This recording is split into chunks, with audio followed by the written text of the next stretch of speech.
You're now sitting at the Wavetable. Hello everyone, welcome to episode 22 of the Wavetable, featuring my guest IJAWO. How's it going, man? Oh man, it's good. Can't complain. Hell yeah. How you been spending this time during lockdown? I'm sure you've almost come out of it over there. Yeah, it's getting a lot better here in Texas. I spent the majority of the lockdown in North Carolina, and they were a lot stricter. Right. And most of the time, I was making music. I was just hanging out in my backyard, pretty much most of the time. Yeah, we're about to come out of lockdown here. At least, hopefully, you know, it's kind of like Dan Andrews is saying, like, yeah, everything's looking good, and we should be able to come out. Unless you guys keep being idiots. Oh yeah, it's always our fault. But yeah, man, what kind of stuff have you been cooking up during lockdown? Oh man, so I've like had this like transition from real like experimental, like weird, like almost San Holo type stuff, where sick. it's like kind of like intentionally bad quality almost. Like not to, he's like one of my favorite people ever, but you know how he kind of does that like homemade feel. Yeah, it's just like his aesthetic. Yeah. Yeah, and so I've kind of come out of that into more of like a melodic dubstep, more kind of pop type stuff like that. Hell yeah. Yeah, like kind of slightly diverging from the stuff that's on your SoundCloud, I guess, because the stuff on your SoundCloud mostly reminds me of like Flume and a bit of Marshmallow, I guess. Yeah, so definitely moving more towards more like a Illenium, like a Nurko vibe. Hell yeah, man. I'm excited to see, like, hear that. Like, when do you think one of those tracks might come out? No. There's so many, like, I don't even refer people to my stuff that I've made because it's just so like not where this stuff that's coming out. I have one coming out, Shadow, which I think we may have talked about. That's coming out January 13th. Sick. And so that's like a real in between those two vibes. So yeah, that'll be coming out beginning of next year. It's a good thing that you're doing like kind of an in between song to bridge the gap, because it might be a bit jarring if you just went straight from one to the other, even though they are kind of similar. Right. I absolutely can take no credit. That was not intentional. I think that's just purely how the process kind of came out, actually. I guess, that might be how it naturally happens for a lot of people. But then us people like go back and like analyze it, reverse engineer it, and be like, oh, that was really smart to do like half of one thing and half of the other. like a literature professor. Yeah. It's like, yeah. Just putting meanings behind words that were literally just random at the time. Exactly. Oh, man. So I want to jump into your backstory as a musician, and then like also want to talk about the doctor thing later. But tell me like what you started out with music. Well, so basically my older brother was like he was like making like beats back like in the early 2000s, like when hip hop was like everything. Yeah.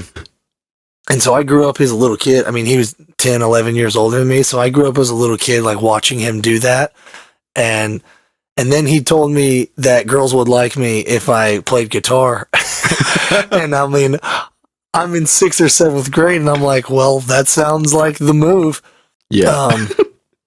So like, I pretty much picked up guitar as a kid and never really like got crazy about it, but was definitely played guitars for, I don't know, 15 years or whatever it is. Damn. So that's where I started. That's sick, man. So, was your brother making beats like, was in a DAW or like on machines? No, he was all like analog. Like actually this keyboard back here was what he started with. Like this is his old keyboard. And that was like all that he had. I don't know how he did it, but somehow he pressed the right buttons on here and made songs come out. I don't know. I guess that's what we all do. I think, wasn't it like the Seinfeld intro was also recorded just entirely on one keyboard? Really? It might have been, that's yeah. so funny. With that, like, bass slaps that just, like, absurd. I know, like, I may not be correct about the whole thing just being recorded live, one take on a keyboard, but I know for a fact that the bass slaps were just like a synthesized, not synthesized, but like a Rompler or something like that. Right. That's so funny because they're so iconic. Yeah. I was crazy when I learned that. So going from your backstory, getting into music with your brother making beats, and then playing guitar because of the girls, how did you end up getting into electronic music? So I'm gonna have to give credit to Rusko. My brother showed me this song called Woo Boost by Rusko, and it was like literally all it was is just like wubs and more wubs. And I was like, I've never heard anything like this in my life, and it just completely blew my little pea brain. And I just was like, how is that possible? It's like, all you know is like guitars and drums and singers, and it's like, how can someone be making these sounds? That was back in like 2010, 2011 or something when the whole EDM thing started blowing up. So then I downloaded a trial version of FL Studio and then just started making absolute garbage. And then I guess that was about 7 or 8 years ago. I never really did it like hardcore. Yeah. Until about a year ago, I was like, hey, let's like try to do better. And so, that's what happened there. I feel you, man. Yeah, pretty much the same story for me. Like, I was into like metal and stuff, and then Skrillex came along, worked on it for like 7 years or something, but I also haven't really taken it seriously until recently. But it's been great, man. It's been a great journey, like learning the ins and outs of, music mixing and social media, the music marketing and branding side of things. Dude, there's always something that you don't know. You're never gonna know what you're doing. It's either like you're just scrolling through your subscriptions on YouTube, which I don't know about you, but my music account is just subscribed to a bunch of like music marketing gurus and those kinds of things. So every day I'm just like, oh, how did I not think of that? Or if it's not that, it's like someone on Instagram is like, hey man, I noticed this, but you could be doing this. And I'm like, oh shit, thanks, bro.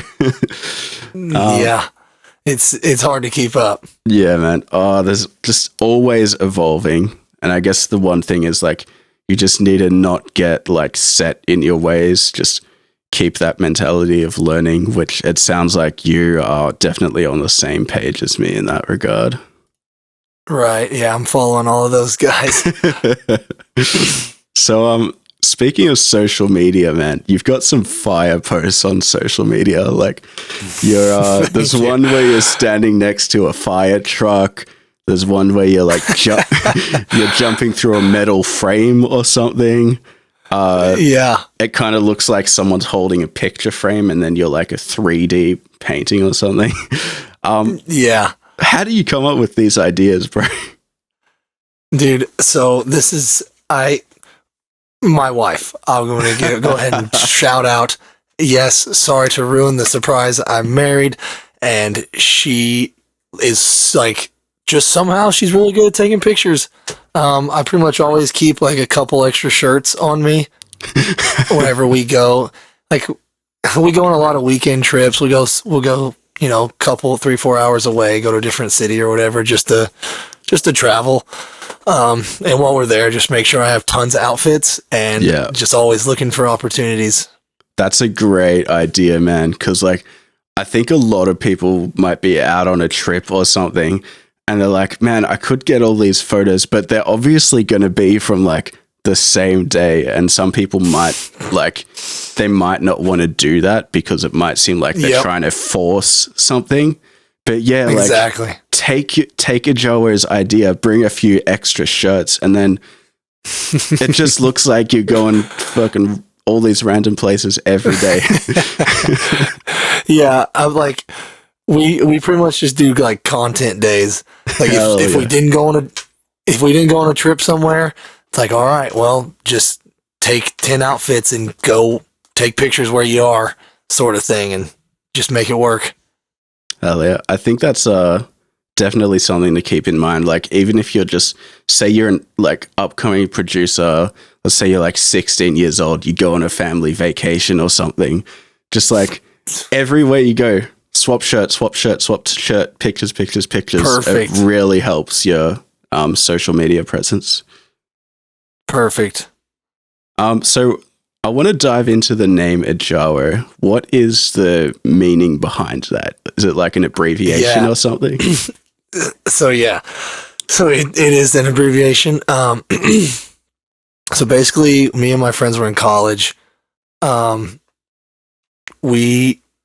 first of all, I just had like the best group of friends ever, and no matter what we were doing, like if things went wrong, like, oh well, didn't really matter. Like somehow it would just work out anyway.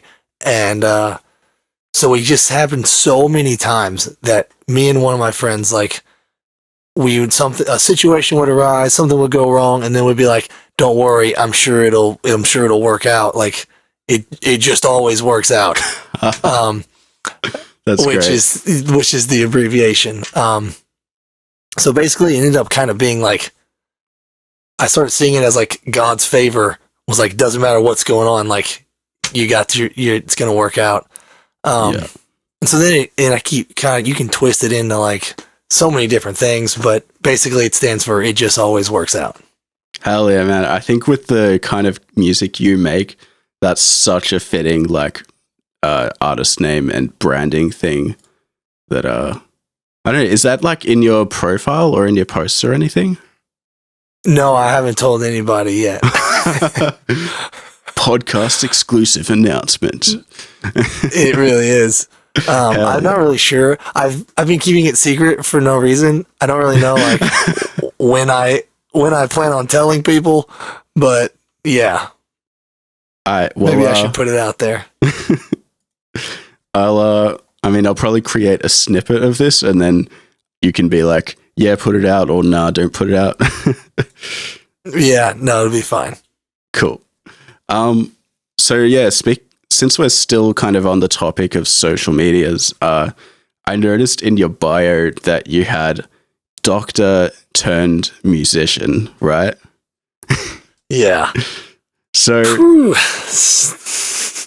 tell me about that, because you hear all these stories of people like spending their whole life learning, going to college to be a doctor. Have you like completely thrown being a doctor away, or is that still like your day job? So yeah, I went to school. I went to undergrad, played football, did the pre-med thing there, and then ended up going to chiropractic school, which I know some of you just said, I know what you're thinking, that is a doctor. But yeah, so then I went to school there, and that's another like 3 or 4 years. Graduated from there, and this whole past year I was working, I was practicing, and graduation rolled around and all my friends were like so excited, like, oh, I can't believe we're actually going to get to do this thing, like, and I'm just thinking like, crap, now I have to get a job and I don't want to do this thing. Yeah. And that was when I realized, was like, I should be stoked for graduation. And I was like, take it or leave it. I don't care. Like, it wasn't really what I wanted to do.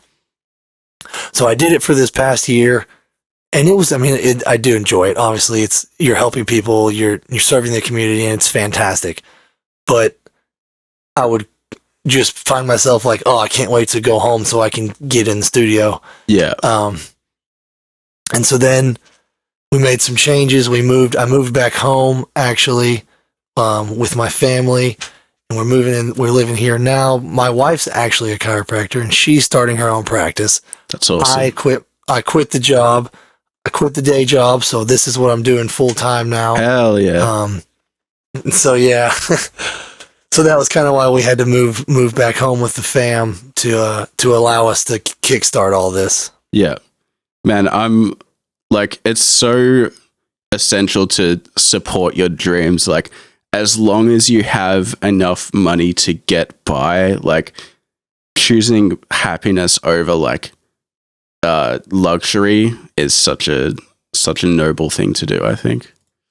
Yeah, that's that's a lot of the future branding, at least, is like don't be a slave to some job. Like, it'd be way better if you love like being the trash man. Like, dude, someone's got to drive the garbage truck. Like, do that and get paid whatever it pays. Yeah. Like, yeah, like, I agree with you.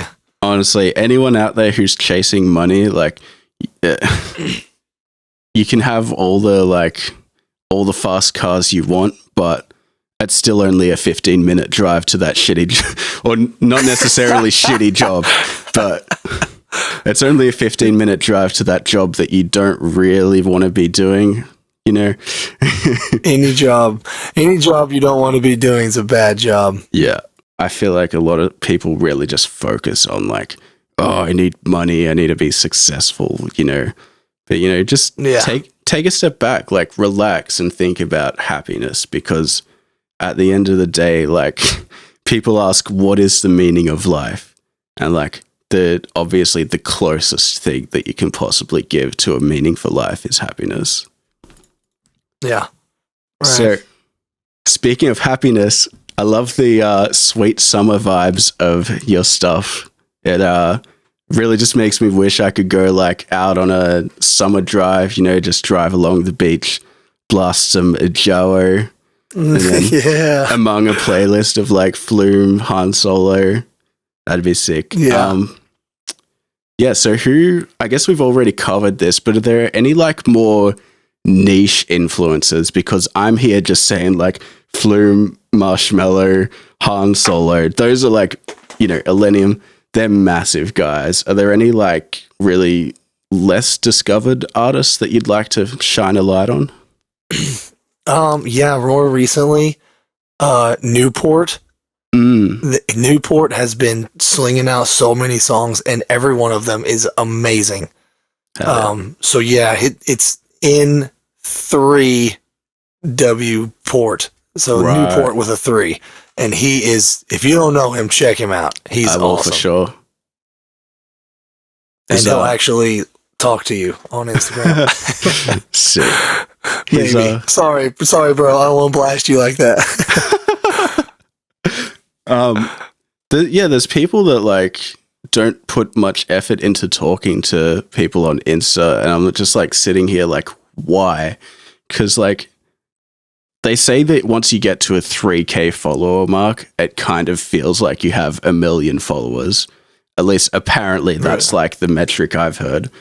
But I guess we'll see. For anyone that's not at that level or not at that following, it's really easy to engage with people on Insta and other socials. Like, if someone gives you a comment, just reply to them. Like, keep them coming back to your stuff. And I think you do this quite well, because I think I see you in the comments quite a bit, right? Yeah. I mean, it's like, if someone came up to you in real life and said something to you, would you just ignore them?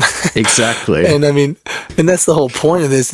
It's called social media because it's supposed to help us be more social. Yeah. And like if someone says like cool stuff, dude, sure, it might seem like you can just say like thanks or whatever, but to take it a step further, you could just go quickly into their profile, have a look through, and just like, I don't know, bring up something that caught your eye. And that'll really make them feel like they're valued. And make them want to come back to your profile in the future. Yeah, it's all about value in the end. Hell yeah. So let's jump into the actual, like, dirty music side of things. Ooh, okay, yeah. Let's do it. I want to get some knowledge from IJAWO. Okay, well, okay, me too. See what we can find. So I really loved the vocal processing techniques on tracks like Glow and Fly Home. And I was wondering, like, what kind of techniques did you use to achieve those sounds? Because the vocal tone, it's like almost raspy at points and like deep and raspy, but then at other times it's like high and like exciting. So yeah, what kind of stuff do you do to those vocals? Yeah, so that was actually me singing, which I would never have thought. I would never have thought that I could, but so basically, having said that, that I have Melodyne and auto-tune. But no, I actually don't use Melodyne or auto-tune. I use FL Studio's New Tone and the Pitcher, which are both exceptional products. So yeah, and I also do on that one on Glow, I believe. Well, both of them, I used the format shifting on the Pitcher. So instead of just doing pure auto tune, I did format shift like just a little bit because that makes it not sound like you. Everybody hates their own voice, and I was like, is there anything I can do to make it not sound like me? So I messed with the formats a little bit, and then also do a couple of takes, like just sing it more than once. Like, even if you sing it the same way, it won't be exactly the same. Exactly, yeah. So just do it, just do like 2, 3, 4 takes of it, put the same processing on it, make sure it's, it doesn't even have to be perfectly in pitch, like that makes it sound real, if it's not. And then, just make sure there's just a little bit of reverb. I didn't have it at the time. I just bought it. Isotope Neutron and Isotope Nectar, which is literally just cheating. It's just cheating. So if you're looking for the cheat code, it might be Isotope things. Yeah. One thing I've noticed with Nectar, though, is when I do the assistant, it'll put dynamic EQing in, but for some reason with the dynamic EQing, it seems a bit buggy. Like there'll be a low cut, right? Because nobody wants sub frequencies in their vocals. But for some reason, the low cut will be dynamic and then it'll get stuck at like 300 hertz for some reason. So I just have to turn off the dynamic stuff in Nectar. So definitely recommend Nectar and Neutron and Isotope Vocal Synth. All that stuff is great. But if you do Repair Assistant, be aware that you might need to turn off the dynamic EQ. Yeah, it's always better. Yeah, don't just throw on the assistant and be like, sounds good. You got to make sure it's actually what it should be, because they're still just computers. Another thing I've noticed with the assistant is just like the reverb will sometimes be way too much. So I found that too. Great starting point, but definitely like tweak it and stuff. So with the format shifting, was like you said that was New Tone or FL's default? So I used Pitcher, the FL Studio Pitcher, but also Melda Audio has the Melda, what is it, the auto pitch or whatever you need. There's a Melda Audio has one. There's probably like auto pitch, format shifter, frequency shifter, exactly, vocoder. Like Melda's ridiculous. It may have been the vocoder. Yeah, but definitely I use the Melda, makes it really easy, because I've noticed sometimes the pitcher will get buggy. Yeah. If I use just the FL Studio Pitcher, but if I use the Melda, I think auto pitch is what I used, and that one's really clean. Hell yeah. I need to dive into the Melder plugins because I've heard a lot of people start talking about them lately. And like, they've been around forever, but I don't know. I think maybe it's quarantine that people are just like trying out all this different stuff. Because Melder has literally been out for years, but I've never heard of anyone like seriously using them until like the last few months. Yeah. Me too. Honestly, I heard it from Tasca Black was saying that he used one of their things, and they have one of my favorite compressors actually. Oh, really? I use it on the bus, on the stereo bus. Hell yeah. Their compressor. Is it like, what's it called? Because I'm guessing there's like 10 Melder compressors. It's just the one that I use is just called M compressor. Oh wow, they don't have 10 compressors. Straight up compressor. Oh shit. Yeah, man. I was watching. I don't know if you know Leatrix. He does like dubstep and trap and stuff. But yeah, he was using some Melder stuff as well, and he actually recorded recorded vocals directly into his laptop. It sounded like absolute trash. Like basically sounded like he was underwater. It was clipping and distorted as hell. But then he put on like some delay, reverb, OTT. I think there was Melder stuff on there, and you cannot tell the difference. Like with all that processing, it sounds like it could have been recorded with a fucking U87. So yeah. It's amazing how just doing a couple, like, you know, delay and reverb, doing those sort of things right can go so far. Yeah. And especially for these genres like trap, future bass, anything along those lines where the vocals are going to be processed to hell anyway. There's never been a better time to start singing on your own tracks like you have. Because, like you said, everyone's conscious of their own voice, but in this day and age, you don't need to have perfect pitch. You don't need to have vocal training. All you need is like some auto pitching and a few plugins, and you're set. Yep. So, along with your vocals, which that actually answers a future question I had, which should have been previous to the first question, which was just going to be, do you sing on your own tracks? But yeah, along with your vocals, there's also organic instruments such as piano and guitar. And I think it provides a fresh take to the whole future bass scene because, like, you know, a lot of those tracks that you hear on YouTube promotional playlists and such, they're just like completely digital synthesized tracks.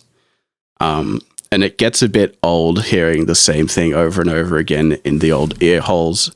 So I love the use of some, some real instruments. And I already know you play guitar, so I assume that the guitar on your tracks is like actually recorded by you, right? Yeah. Yeah, about 95% of the time. Every now and then I'll find a sample that's just too good to pass up, and it's like, we're just going to go ahead and use that sample. But yeah, I have a couple guitars here. I record all of those myself for the most part. Oh yeah. Cymatics actually do have some fire clean guitar samples, but the problem with that is everyone else is using them. So is it really I've heard I've heard a couple songs where I'm like, wow, I have that sample. So yeah, you record your own guitar. What about the piano? Is that plugins or?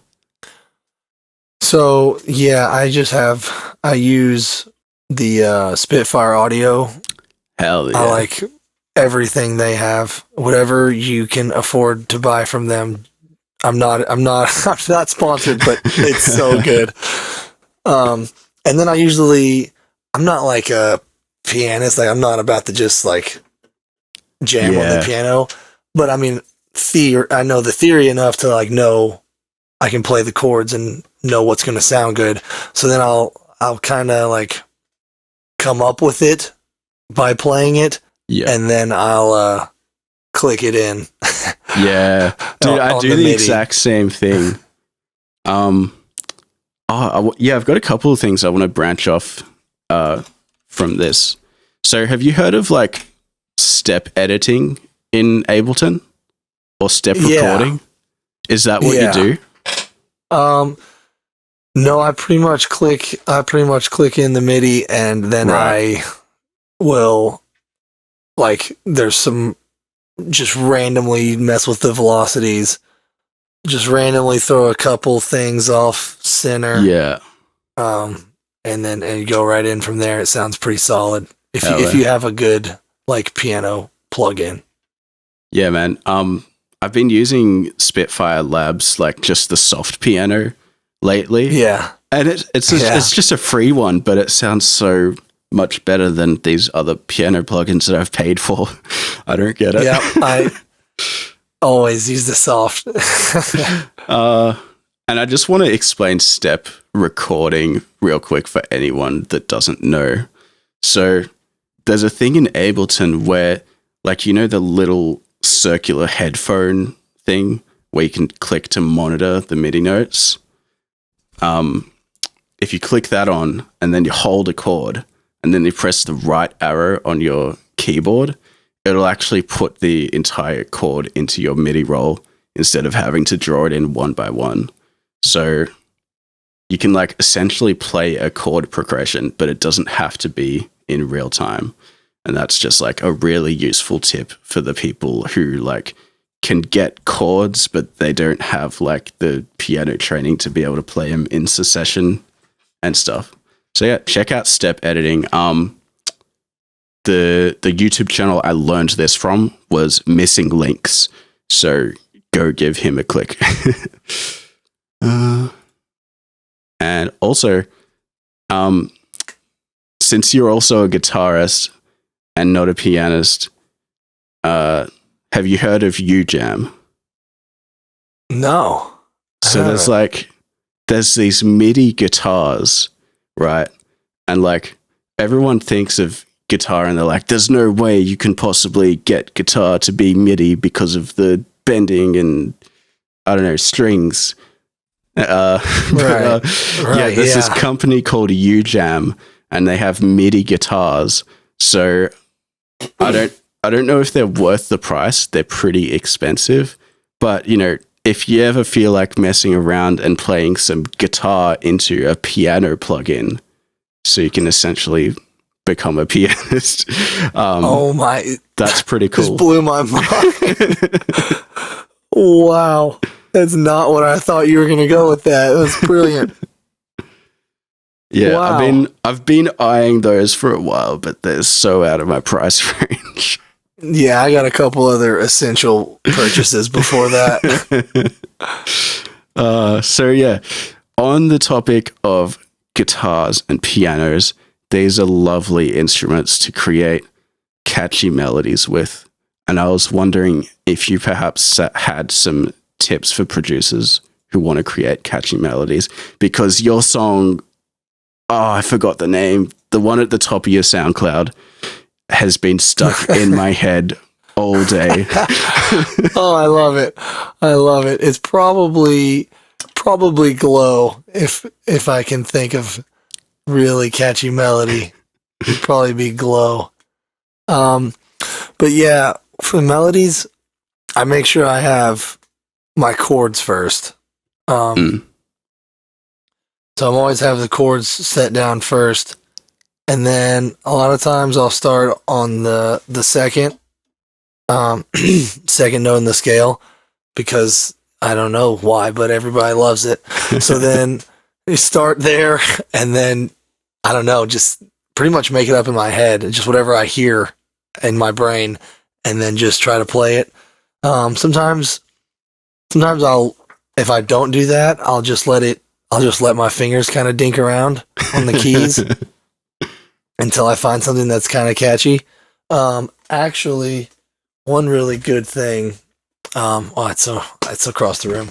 But my, if you have like a launch pad, like the Novation, you know, the 64 key with the lights. Yeah, that's sick. They have a thing on that where you can turn it into like a piano, and it's Right. set into like layers. So it's like one octave is these two rows, next octave is these two, like, yeah. And I found that you can actually really do some awesome melodies on that, which is super kind of weird if you're looking to get out of a writer's block. Yeah, it's really interesting how just different layouts of notes makes people come up with different melodies. Like Exactly. coming up with melodies on a guitar is so different to coming up with melodies on a piano, because Yep.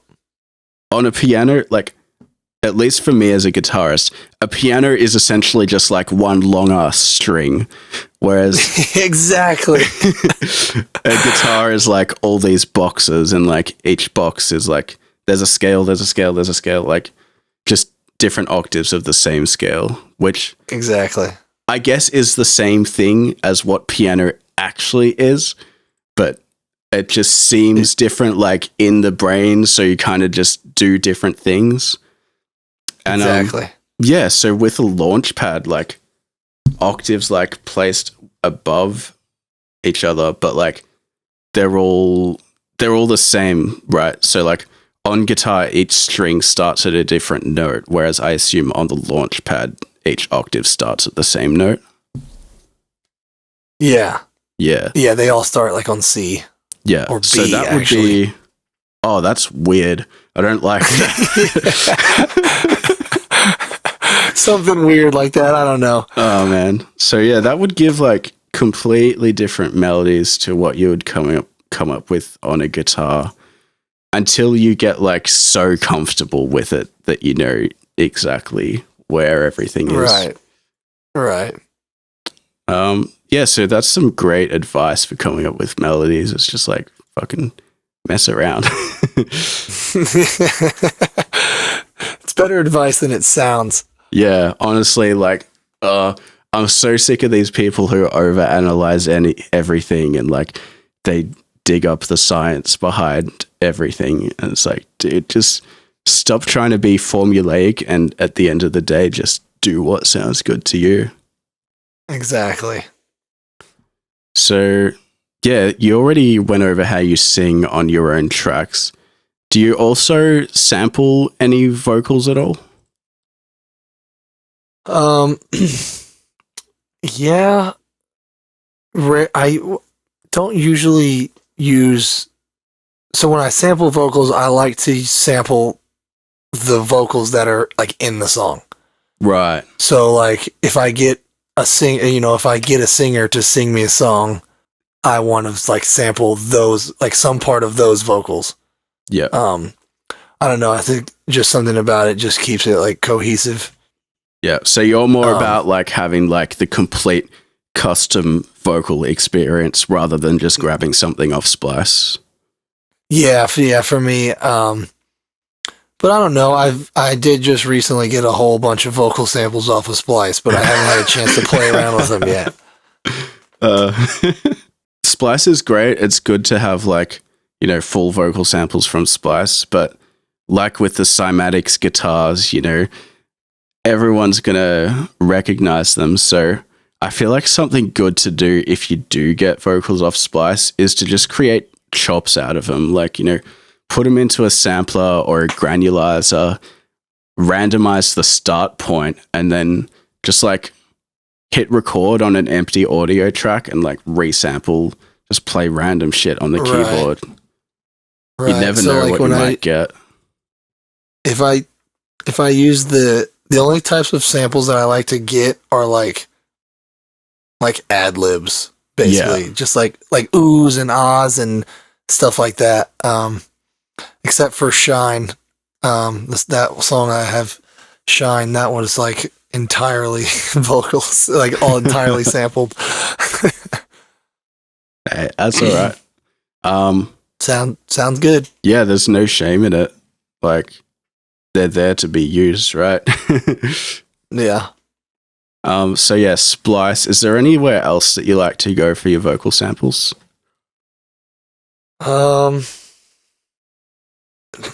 Singers on Instagram. Hell yeah. Yeah, I like to just try to find more. Lately, I've been trying to just like produce like full on songs. Like I want like a singer. I want lyrics. I want like a story. I want the whole thing. So lately, I've been trying to get like actual singers. How do you go about hitting them up? Because in my experience, singers are quite precious about working with people. Yeah, so quality basically. I've gotten through to several of them just by I'll send them just a short introduction about whatever, and I'll send them like, hey, before you like at least just listen to it. Like, Yeah. you can say no 100 times, but like at least just click the link and just listen to it. I'll send them a private SoundCloud link, and so far every time I send them a really great instrumental and they're like, okay, fine, you got me. Like, this is actually really good. Like what did one of them say? I messaged one singer and she was like, she said most of them are, she said, this song is actually really good. Like most of the guys I get songs from are like, she said like asshats or something that I was like,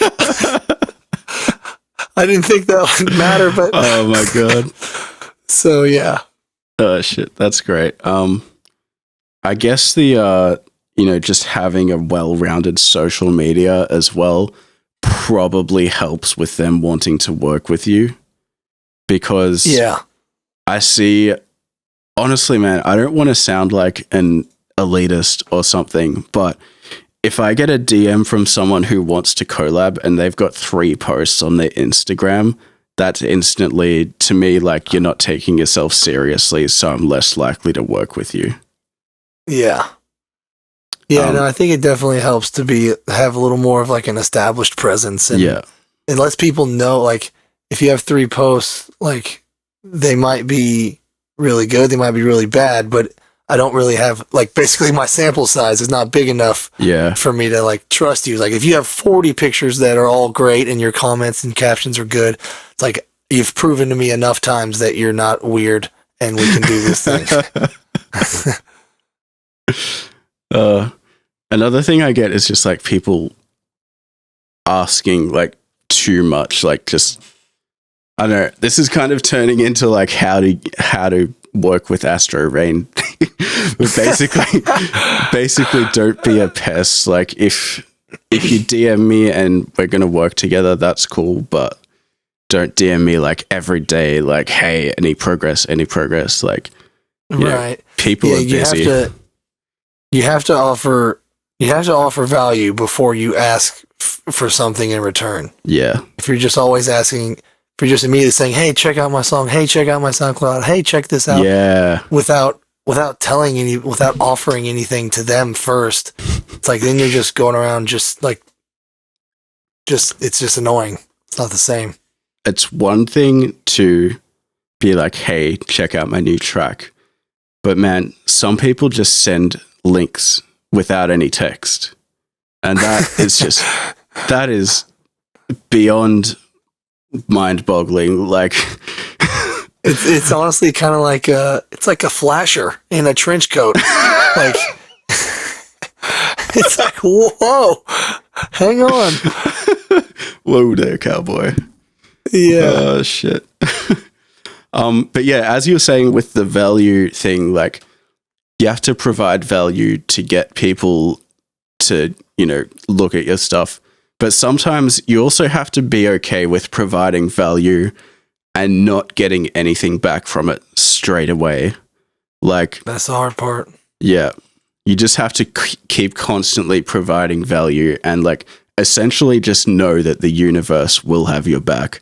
It might just not be that specific person. Yeah, it's a long road. So it's like, if it's not this person, like, okay, eventually it will be someone else. Exactly. So I wanted to jump back into your music, and I was wondering if you have like any releases planned after the January one? Because I know it's hard to plan this far ahead, but I think it's a good idea to like get your schedule locked in advance. Yeah, so right now, you're kind of, wow, you're actually, no, I don't. And it just hit me. Thank you. I have a bunch of songs that are just projects right now, and they're like unbelievable. Like next best thing I've ever done. Hell yeah. And you open this other project. Oh no, that's the best thing I've ever done. And so really right now I'm just trying to get those done. Yeah. I just have a lot of great works in progress. I don't have anything scheduled after that January, but there will be something. You can count on it. Well, I'm looking forward to it, man. And I think we're going to wrap it up on that note. Keep an eye out for IJAWO's new release in January. There'll be a link in the description to his SoundCloud, Insta. You're on Spotify as well, right? Yeah. Yeah, all that good stuff. Is there anything else that you would like to shout it out or promote before we wrap it up here? Hell, maybe even your wife's business if you're comfortable with people knowing that. I don't know. Yeah, no, man. Just thank you. Thank you for having me. Thank you for letting me share my story, share some of the music, just shoot the breeze a little bit. Yeah. So pretty much just right back at you. Thank you very much. Oh, man. It's great having you on. And this has been episode 22 of the Wavetable with IJAWO. I'm your host, Astroreign, and thanks for watching. Peace.